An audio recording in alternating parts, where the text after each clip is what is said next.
el que se configura como Medio Oriente, que está en disputa política y económica con Occidente. También se puede ubicar aquí una versión reducida del Medio Oriente y donde está señalado pues el problema que hoy se encuentra situado la región nodal de la lucha social que tiene Occidente con respecto a Irán. Bueno, mire que hay diversas posiciones, pero se desarrolló la religión musulmana. Desde el momento en que el profeta Mahoma muere, en el 632, eso se desencadena como el fuego en un pastizal y se amplía territorialmente. Nos retrotraemos primero al zoroastrismo, que es una religión, es una de las primeras religiones, hay otras más pequeñas, pero de las primeras religiones monoteístas que datan de 3000 años atrás, el zoroastrismo, que estas son algunas imágenes que aparecen de la existencia.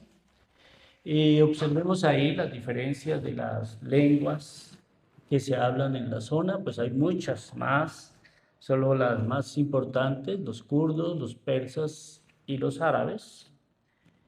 Nosotros pues adoptamos el alfabeto árabe. Estos son los antecesores de los ulama, que serían sabios de las leyes, magistrados. Este es un símbolo pues, del zoroastrismo, como ustedes pueden ver. Generalmente nosotros decimos, no, pues los iraníes, que yo preferiría continuarlos llamando persas por una situación posterior que se da y por el nombre, cómo es que nace el nombre de Irán. Como ustedes pueden ver, pues son pueblos que datan de la Mesopotamia, de las primeras ciudades que se van conformando, pero son pueblos muy desarrollados, miren, tienen moneda, tienen un comercio muy fuerte. Inicialmente son pueblos nómadas, aún existen pueblos nómadas, pero fundamentalmente comienzan a nacer las primeras ciudades, pueblos que dejan de moverse y se van asentando. De hecho, en el nacimiento de Mahoma, en la Meca, que el desarrollo de su persona, tenían la costumbre de enviar a los niños de 2, 3 años de edad y los enviaban con los nómadas a que hicieran la escuela en el desierto, porque ese es el caso de Mahoma, que era un niño recogido, lo estaba criando una familia y prácticamente él fue recogido por una de las familias que lo llevó. Pero ya ubiquémonos en la parte del chiismo, que es lo que me voy a concentrar ahora. Tocaré algunos temas sobre el sunismo, pero en relación con el chiismo. Este se impuso prácticamente, quien primero lo impuso en el territorio que hoy conocemos como Irán, que es variable. Ustedes saben que los mapas son muy fluidos.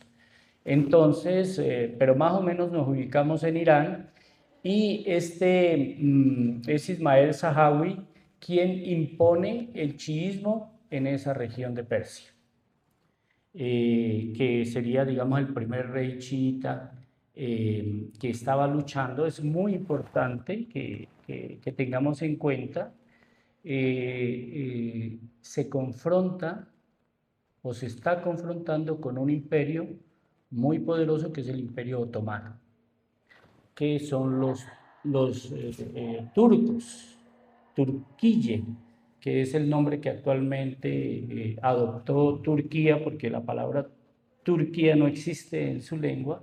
La lengua que existía es el Turquille, y así se llaman ellos. Entonces ahí era el centro del Imperio Otomano, que recoge toda la Europa y recoge parte del Medio Oriente.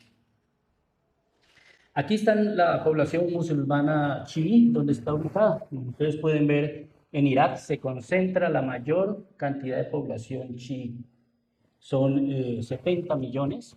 Eso es variable, pues digamos que no podríamos decir que hay una estadística exacta sobre cuántos chií y cuántos suníes hay, pero lo que sí podemos decir, si uno le pregunta a alguien que es musulmán, ellos consideran que los musulmanes son 1.900 millones.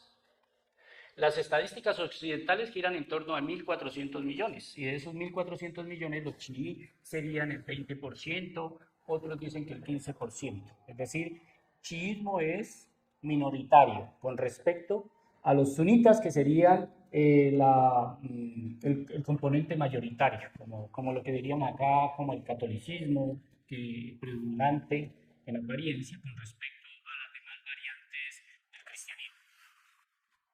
Pero miren las ubicaciones, ¿no? India, Pakistán, Afganistán, Yemen, Irak, Azerbaiyán y Turquía. Eh, También existen algunos chií que ahí no aparecen en el mapa, no sé por qué, en la parte africana, en medio África.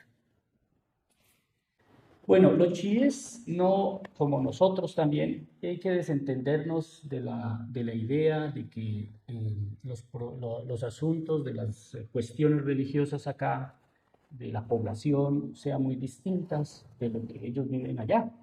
Es decir, acá, como acá hay una cantidad de variantes del cristianismo, y hay un cristianismo dominante, el catolicismo, pues allá también existen variantes. Entre las más importantes, pues están los chiíes zaiditas, los chiíes duodecimanos, los chiíes ismaelíes septimanos, y pues como ya había dicho, que son entre el 15 y el 20%. Aquí pues esto nos ubica un poquito en la muerte de Mahoma, en el momento en el que Mahoma muere. No podemos decir que el sucesor de Mahoma sea un sucesor religioso, porque Mahoma es el profeta. En la concepción, el profeta no puede continuar en elección social un nuevo profeta, porque eso tiene unas características muy distintas, como Jesús. Es decir, no hay un sucesor de Jesús.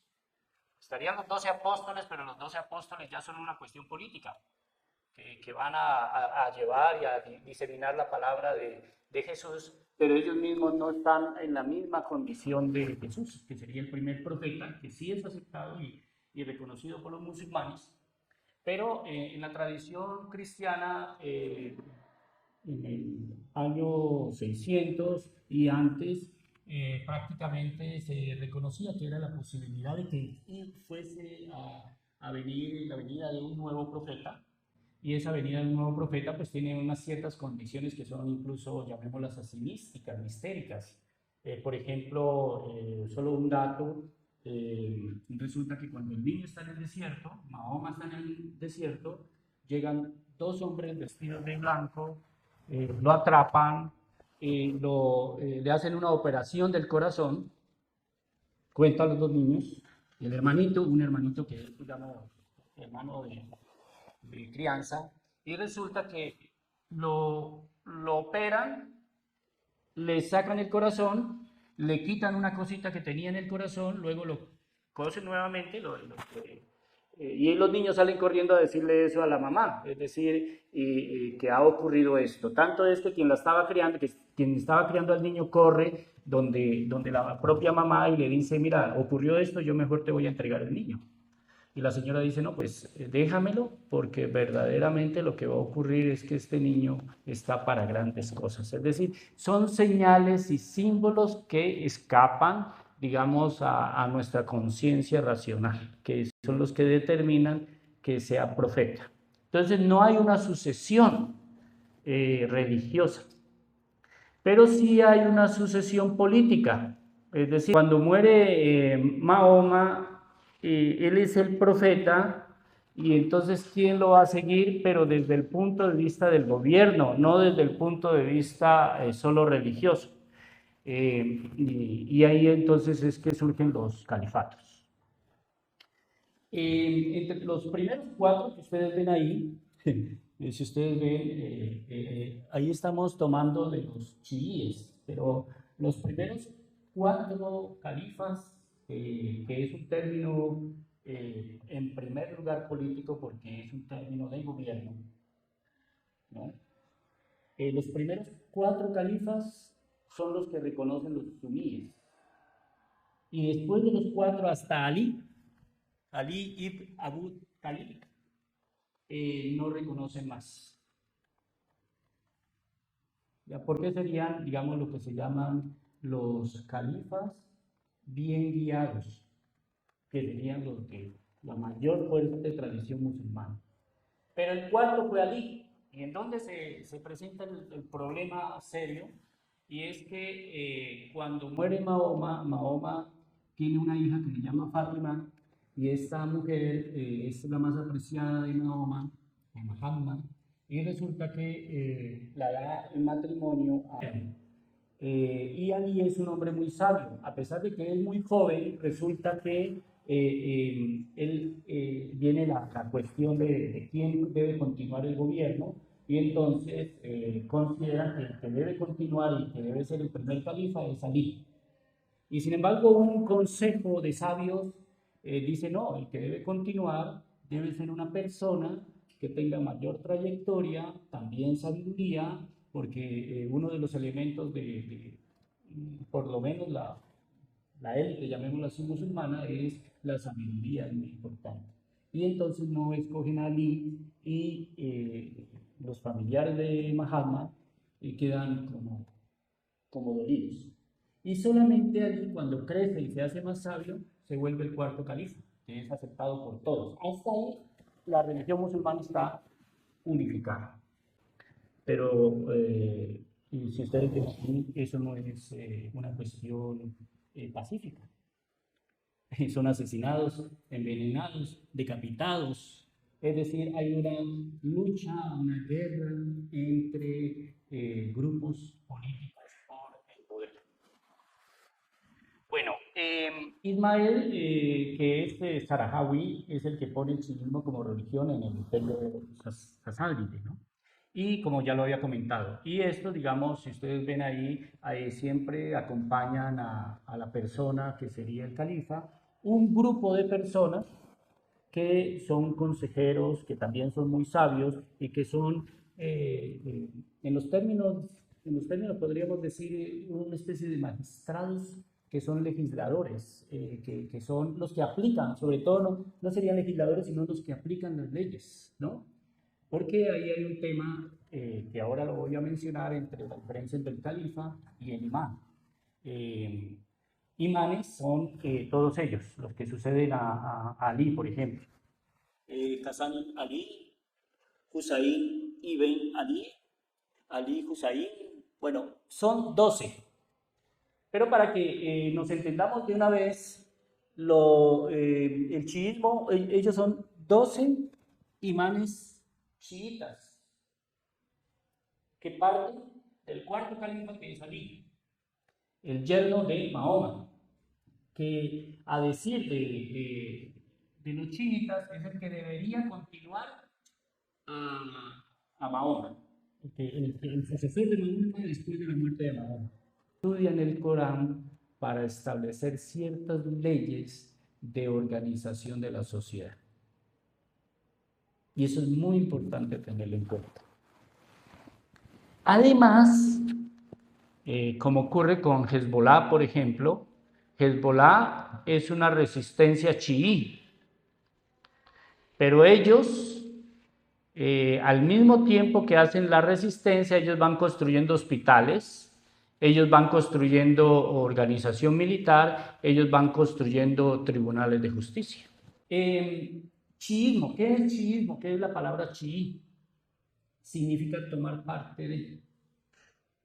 El grupo que toma partido por Ali, en decisión de ellos era el que tenía mayor sabiduría y el que tenía que continuar el legado de Mahatma o Mahoma. ¿Listo?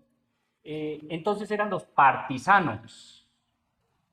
del momento. Partisanos, no solamente en el sentido de que tomaron parte por Ali, sino que comenzaron políticamente una lucha contra quienes les negaron esa posibilidad,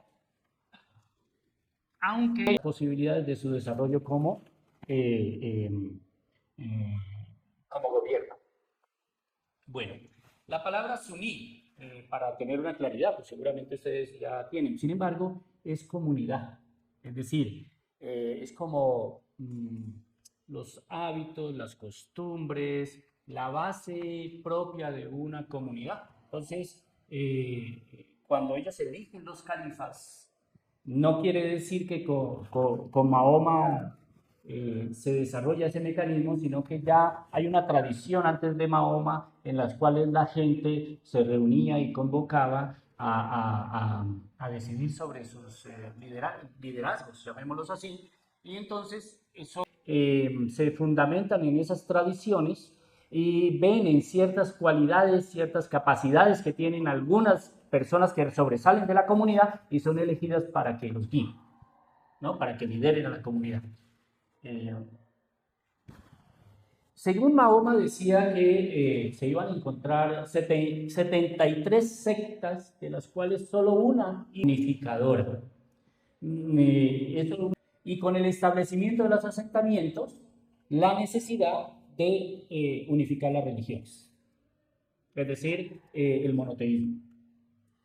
Una relación muy importante porque el nomadismo, al contrario, favorecería digamos, una cantidad de tipos de creencias que hay y entonces había una necesidad de unificar en torno a una sola idea los pueblos y establece pues cuál sería, digamos, lo más correcto, cuál sería lo verdadero, qué sería lo verdadero, los suníes o los chiíes. Pero también es necesario que comente, no se puede decir que esta división entre suníes y chiíes se da disputas políticas que se van dando, se dan durante muchos años y posteriormente es que los chiíes establecen y los suníes establecen las condiciones religiosas. Pero el punto de partida no es religioso, como acá en nuestra sociedad. En nuestra sociedad, el luteranismo establece los principios religiosos primero. Por supuesto que uno dice, debajo deben haber escondidas elementos políticos y económicos, pero lo que produce el cisma es el establecimiento de unas nuevas condiciones de valor religioso en Occidente. Pero en Oriente no es así. En Oriente primero se establecen las condiciones políticas y posteriormente vienen a establecerse las condiciones religiosas. Y eso es muy importante para poder entender ahora en nuestros días el por qué hoy tenemos, por lo menos en Irán, en Yemen y en Líbano, que los chiíes son los que sustentan la resistencia, porque primeramente son políticos, antes que ser religiosos. Es más, la religión sirve como un aglomerante, como un unificador de ciertos principios y de las poblaciones. Escuelas jurídicas son anafitas, maliquitas, chafitas y anabalitas, que son, digamos, las escuelas que dividen generalmente, no que no hayan otras, pero las más principales dividirían a los suníes. Se encuentra en Irán, pues es la duodecimanos. Aquí ocurre un término muy interesante. La escuela Zaidí es otra escuela, digamos, chiita. Y por último está la escuela ismailí, que es, digamos, la conocida como las 7 imanes. Y la primera es la que se encuentra fundamentalmente en Irán.